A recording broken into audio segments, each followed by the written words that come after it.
Funding for the Our Town podcast is provided in part by the Minnesota Arts and Cultural Heritage Fund and the citizens of Minnesota, and the members of KSMQ Public Television. Thank you.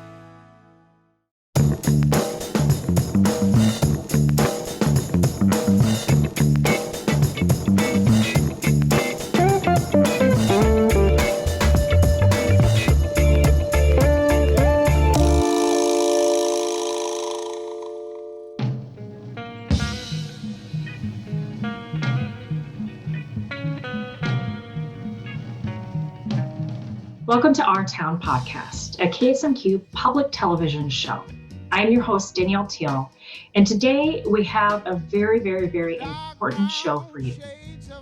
This week, we're going to be reflecting on the horrific death of George Floyd. And we're speaking with Dee Sabol, Executive Director from Diversity Council in Rochester, Minnesota. Dee does important work in this community, and we want to dedicate this show to raise awareness, education, and have a space to listen regarding racism that is very prevalent still across our communities. Dee Sabol, thank you so much for joining the show. Danielle, thank you so much for inviting me and allowing me to be a spokesperson on behalf of everyone invested in the Diversity Council and all of our stakeholders. Well, we certainly appreciate you being a part of this discussion, and we're here to learn as well as our listeners and giving them the opportunity to learn as well. So first, as we had mentioned to you prior to the show starting, we did want to have a 30-second moment of silence to honor George Floyd's horrific death, as well as all the lives lost, persons of color, Black lives, minorities, through horrific acts such as George experienced that was witnessed across the world. So we'll do that for 30 seconds, but did you want to make any comments in that regard at all? I just want to add Indigenous lives, Black lives, Indigenous lives, all people of color, those whose personal identities have put them at odds with others in our communities, and that's a globally recognized group of people. Thank you, Dee. So we'll go ahead and start that moment of silence.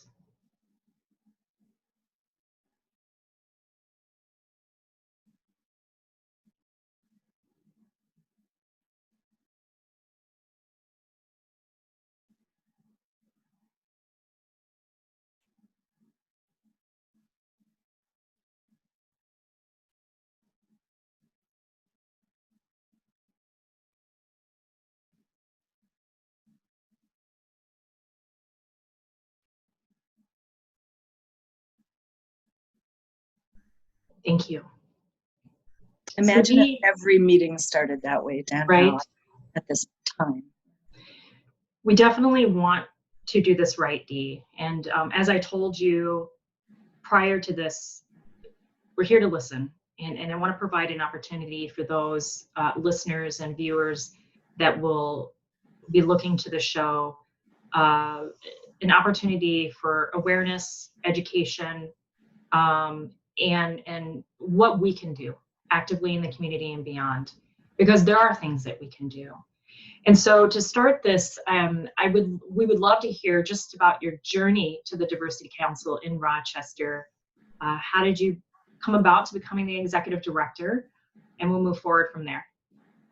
All right, that's a great question, because it's a story about Rochester itself, and me wanting to come back to the Midwest. I'm a Minnesota native, wanting to find work that resonated with my heart and with my experience over my career. And it was really serendipity that this position came to my attention, and that I took the time to learn about Rochester, to learn about Destination Medical Center, and this moment in time where you have a community that wants to be intentional about growth, and how important it is that opportunity belongs to everyone. Every voice, every person gets to decide what that growth looks like, feels like, who designs it, and who benefits from it. And that's really what brought me here. Some of the first people that I met on arrival were George Thompson, if you don't know him, an incredible human being, Al Lunn, an incredible community activist, and Alita Baroud. All three of those folks are so deeply committed to Rochester, to equity, and to human voice and human narrative. So they really compelled us to come, my husband, myself, my son and his wife.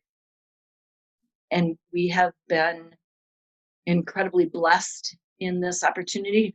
People ask me, oh, how did you end up here? And I'll say I came for the job. And they're like, no attachment to me. Oh, no, really, it was this job, this incredibly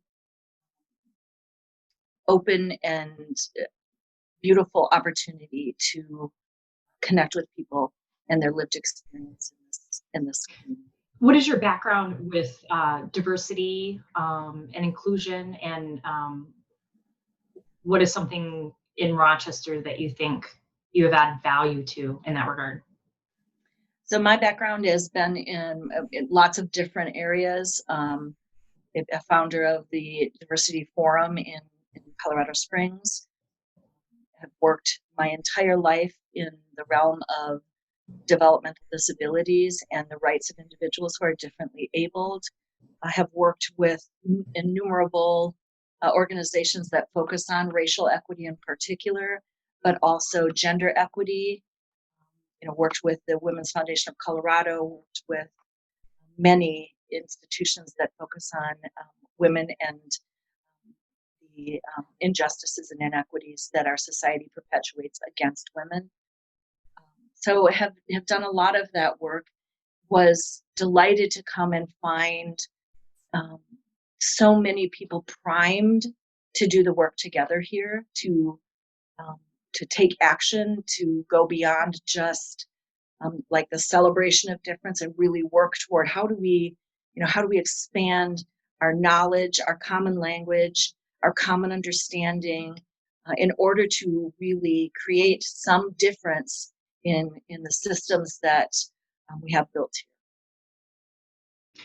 What is the role of Diversity Council in the Rochester community? So what are some goals that you have, and impact? So we do our work in 3 areas, and they really are focused on the realization of health equity, and that's more than just equitable access to care. That is underlying determinants of health. Do people have what they need? Affordable housing, food security, mobility, living wage, in order to even focus on their own health and wellness. So that's the health equity piece. Civic equity, and that is really the core of a lot of what we do. And that is really, right, equal treatment under law, both through law enforcement and the judicial system. How do we realize that? Equal participation and representation in the political process. Lots of organizations work on that.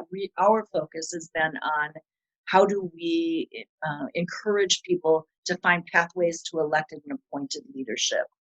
And then the third part of that of civic equity is about public policy, and is there equitable participation in both the design of and the benefit from public policy and social contract? How do we create systems where everyone has an opportunity to have input into those things? And then our final is educational equity, and that has been the history of this organization. 25 years in Rochester Public Schools doing anti-bias work. And we've expanded kind of that educational focus to also focus on higher education and career pathway development. Do people have access to the things they need to reach their full potential? Not just their full economic potential, but their academic potential and their civic potential as well. Do you find Rochester is willing to be supportive of these goals, or have you found barriers? Definitely supportive, right? I think that the barriers we have found don't come from people's hearts, right, or their value systems. The barriers we have found have just come from lack of knowledge, or inability to find a way to start doing the work differently, whether that's at the public, private, nonprofit, education, in any of those spaces, we feel that people are that what we do resonates, and that people are interested in finding solutions that can do the same, that will reach the same goals we're looking for. Wow, that's really key, I think, to point out Yeah.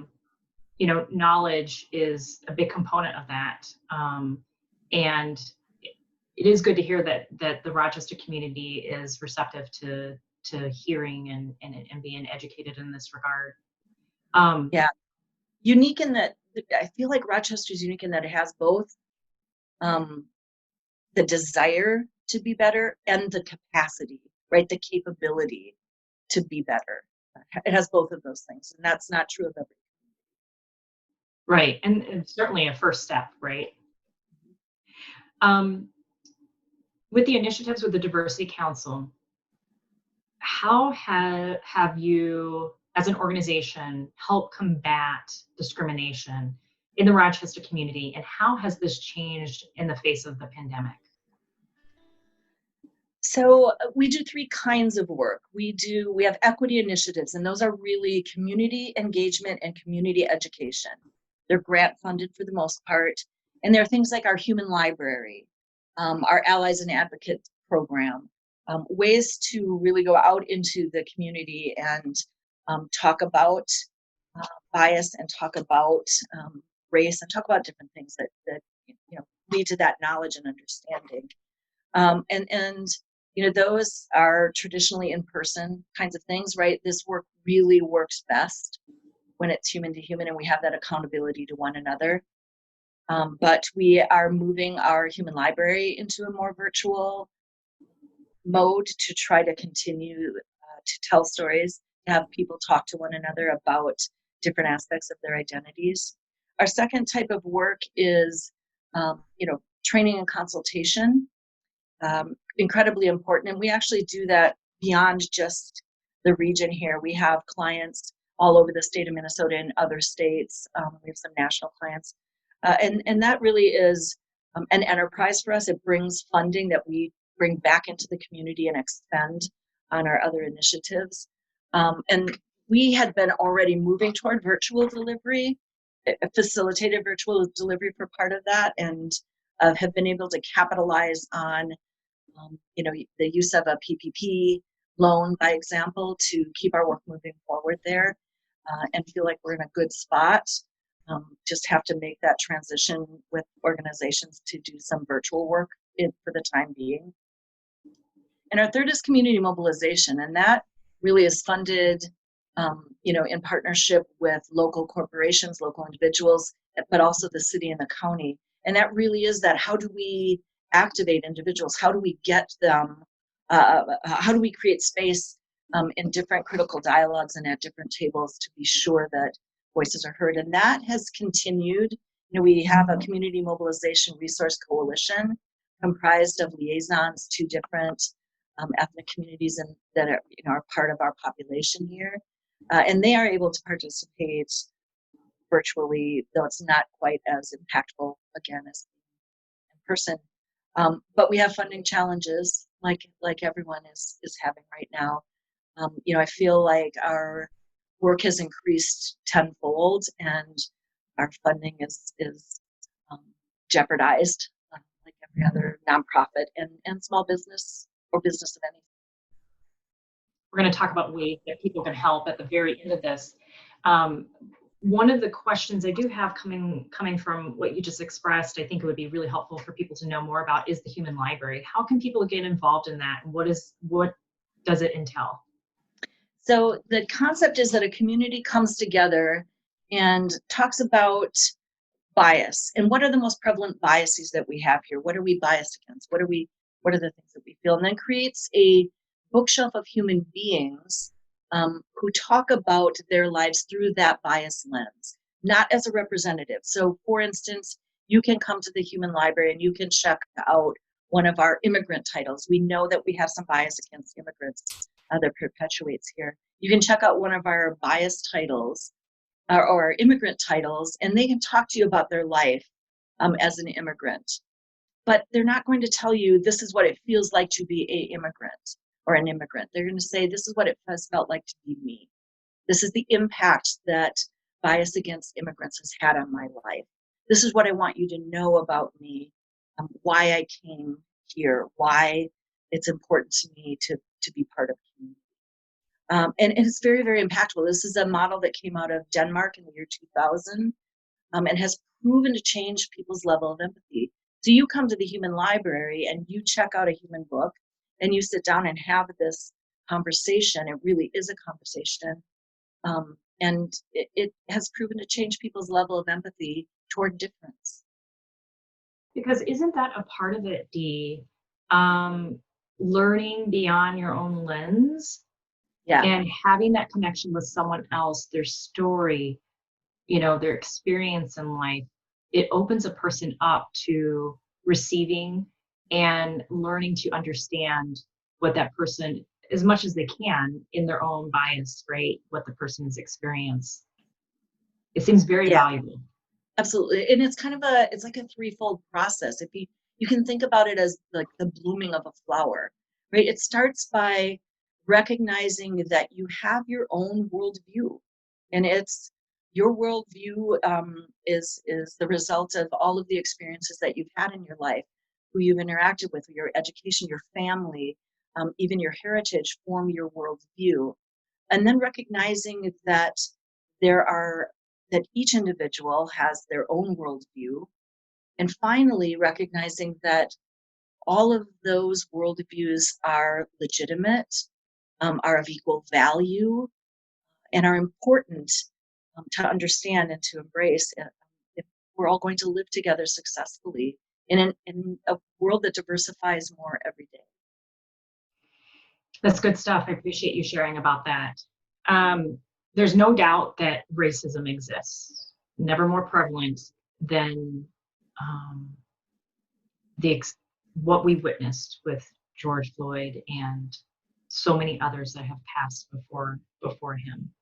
But also persistently prevalent. Persistently. Even when we don't see it or feel it, even when it's not nagging at us in our everyday life or part of our consciousness, it's still as prevalent, as incredibly destructive as times like this when we do feel it. And Dee, by all means, jump in anytime, because I'm learning, and I definitely want you to use this opportunity to teach in many different ways. What are some ways that we all can help not only raise awareness and educate people on racism, but also to look inward and figure out how we can change perspective in our mindset to be open to learning? Yeah. So again, it's those three steps. One thing, a tool, and I have to say, I am not, I'm not a facilitator. We have professional facilitators who have dedicated their lives to doing this work. I feel this in my heart and know that my role is really to kind of organize and move outward this kind of work. But there's a tool that we refer people to. It's implicit bias tests that Harvard created. Have you ever seen those, Danielle? I have. Yeah. And I have taken it before too. Yeah. Yeah. And so there are many different ones. I think it's Harvard/implicit, but if you just Google Harvard and implicit, it'll come up, and it's these quick little tests on all different types of topics that people can take. And it gives you some insight into your own worldview, how you think and feel about people, whether it's about race, ethnicity, religion, body shape, ability, all kinds of different areas, age. It helps you to understand that regardless of your conscious intentions, you carry with you some of these biases that inform how you interact with other people and how they will respond to you and how you will respond to them. And it informs our daily lives. So starting with that and just finding ways through reading, through film, through social media, whatever it is, to start to become aware of viewpoints other than your own. One of the things that is particularly harmful right now is that it's quite possible to go through an entire day, not just on social media, but in traditional media, and select things that don't ever challenge your viewpoint, that just reinforce things that you already believe. And it's easy to do that, and it's comfortable to do that. But unless we are looking, understanding, seeking, actively seeking ways to understand the viewpoints of others and the lived experience of others, then we're not going to make a lot of progress. So starting with that, acknowledging to yourself that that racism is very, very real, that it impacts people's lives, not just on a daily basis, but over generations, that it has had this generational impact on who prospers in the United States and in other countries and who doesn't. So finding a way in yourself to reconcile with that knowledge, looking around you for the types of influences in your lives that push against that knowledge. I'll give you an example. When I was growing up, my dad and mom were pretty progressive. It was the 70s, but they were doing a pretty good job. But we would go to visit my grandfather, and he was a racist and a bigot and a misogynist. And he would say things, and never once did my dad never stepped up and said, hey, Dad, don't say that in front of my kids. Right. Right. And would it have changed my grandfather's opinion? Not in any way, shape, or form. Right. The man was set. He was not going to change. But it would have meant something to me. Right. It would have meant something to me and my brother and sister for my parents to stand up and say, it's just not right. So look for those spaces in your lives where you're being pushed toward this viewpoint about being deliberately obtuse about race, right? Being deliberately obtuse about privilege, the things that we carry around that are impacting others. Dee, can we change or help change perspective in people that have that strong mindset where it seems they're unmovable? Can they be movable? Sometimes they can. So I'll give you a human library example. We held a human library for predominantly older parishioners at older congregants at a church. And there was a gentleman, older white gentleman, who came up to the desk where you check out the human books. And he said, I'm a little bit late, but I'd really like to, do this. And our library staff said, well, we only have one book left, and it's, one of our transgender titles. And he said, no, thank you. I didn't come for that experience. But they were, in true Minnesota nice fashion, they were like, come on now, let's get you seated and get you having your reading session. And he came back after 25 minutes. Okay, he spent 25 minutes with a person who was different than him. And he said, I feel changed. Wow. I feel differently. And so, yes, is the answer to your question. And maybe it doesn't feel like it at first. And maybe we feel hurt or affronted or put upon by the responses we get from people.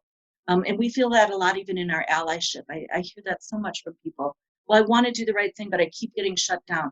You know what? Don't take that personally. Mm-hmm. Just keep moving. Keep doing what you can. Learn. Listen to the lived experiences of the people around you. Listen to what they're saying first before you dive in. And especially as white women, right? We're going to fix the world. But before we dive in, if we listen and learn, and then, our actions can follow the lead of people whose lived experiences tell them what needs to happen. That's going to be helpful for people, I think, listening. I've heard comments saying, I'm scared to say anything. I'm scared to speak up. I'm being silent because I don't want to say the wrong thing. What do you give in wisdom in that regard? Yeah, so we hear that all the time. I feel that all the time, right? I don't want to step out and say something and have it not be right, have it cause more harm, or have it not be what needed to be said. But at some point, the only thing that is going to change where we are in this dialogue as a country, and some people say it's gone on for 50 years, and other people say it's gone on for 390 years, right? the only way we're going to change this dialogue is to put ourselves out there, to be bold. And if you take the time to listen first, and use your voice to reinforce and to amplify what you're hearing and feeling from people around you, marginalized people around you, then you're going to have a better chance. But the other part is to not worry so much about getting it wrong. And when someone corrects you, to say thank you. That's the important thing, right? Somebody says to you, hey, you missed the boat. That's not at all the right thing. You say, thank you. You just taught me. I just learned something from you. Even though we have that sting of not wanting to say the wrong thing, we have to try. We have to be bold. Younger people get this. In fact, we were convening with the cross-sector COVID response team, a bunch of agencies in this community yesterday, and one of the, we brought some folks in to help kind of facilitate a dialogue about just this thing. What's our response? How do we formulate a response? How do we know what to do? And they kept saying, just be bold. You have to be bold. If we can't break the inertia, we're not going to move. And it has to be us, right? It has to be the people holding the power and holding the privilege that make themselves vulnerable. That's a good segue for my next question. The protests, the peaceful aspect of it, and then it moving beyond that, and the questions that come up with both. We want people to peaceful protest, but the riots completely, are counterproductive or whatever. What would you say to that? How would you speak to that so that people have an understanding? I read some perspectives from some friends of mine regarding the trauma that Black lives have experienced for so long and the response from that. So what would you speak to that in that regard, Dee? So first of all, I ask people, really, you're okay with peaceful protest? Because I think the last few years have proven that people aren't okay with peaceful protest. Right. They aren't okay with anything. They aren't okay with any provocation that says we have to change something. So maybe we need to own that. And then we do have to realize that continually placing restrictions on how people express what they need to express isn't helpful. And so we've done that all the way along. And another example, I just had an exchange with a friend who said to me, my first protest was 50 years ago, and this was in Colorado Springs. He was talking from Colorado Springs, and he said, we were protesting racism, but we all came together and we talked and we formed these bonds between, Blacks and whites and had these conversations together. And that's wonderful. That was 50 years ago. We're having the same discussion today. And the fact that so many of us can check out of the discussion for 50 years or for 20 years or for 10 years or for every 4 years, unless it bubbles up, says that we're not listening to peaceful protest. And we have to take some action together.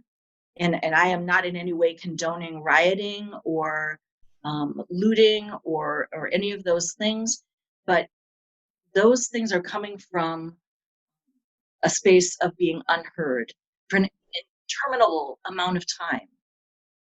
And, for people to stand up right now and say, it's over the top, and what are people doing? They're hurting themselves. All of these other things are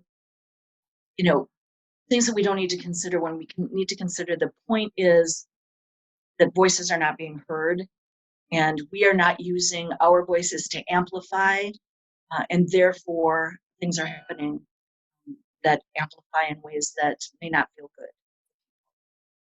Thank you, Dee, for that perspective. And that's just that's my perspective. That's, yes. That's from me listening and watching and hearing. But we can't continue to say, we got it, we're going to change things if we don't. Okay, so what are some useful tools And where can people find them to begin to unpack their own implicit and explicit bias? I know we mentioned that, but maybe there's a one-stop shop that we can send people to.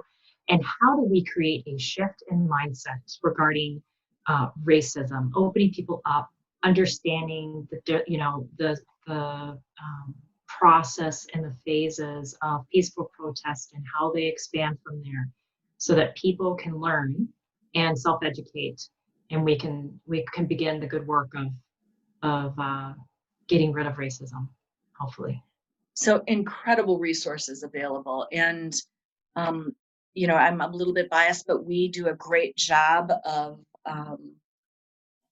coordinating, checking resources and curating really good resources at Diversity Council. And so if you just go to our website, diversitycouncil.org, it will lead you out to many, many good resources in the country. But public libraries are also doing a great job of that right now, of creating book or reading lists with discussion questions, other things that people can take advantage of.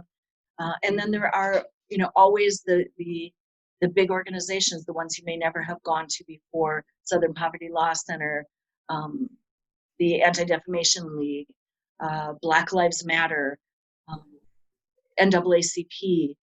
All of these entities are curating opportunities to learn and change, along with higher ed. You really have to struggle to not find a good resource right now. And locally, I think we have great organizations.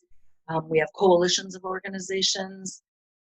There are many opportunities to step into a role you might never have played before, in terms of connectivity or volunteerism, those kinds of things. So I think the opportunities are boundless, but not to be overwhelmed. Start someplace simple. Start with something that you can tolerate, and then push yourself. We have a couple minutes left. I don't know. Is this getting feedback on here for you all too? Or does it sound okay? I haven't heard any. Okay, good. So my last question is self-care during advocacy and allyship. I know there are many people out there fighting the good fight. So I asked you this question before we even started. How are you and your teams taking care of yourself during this time? Because this has been a long fight and it continues. Yeah.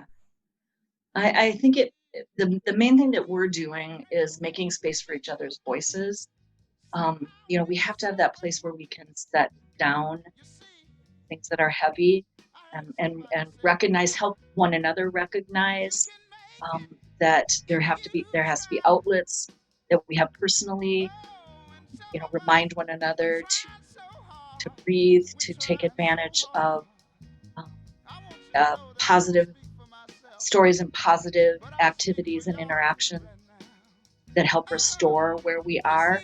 And I think if all of us really work on making space for one another, some of the stories I hear that break my heart are how people are heard when they speak in anger, but they're not heard.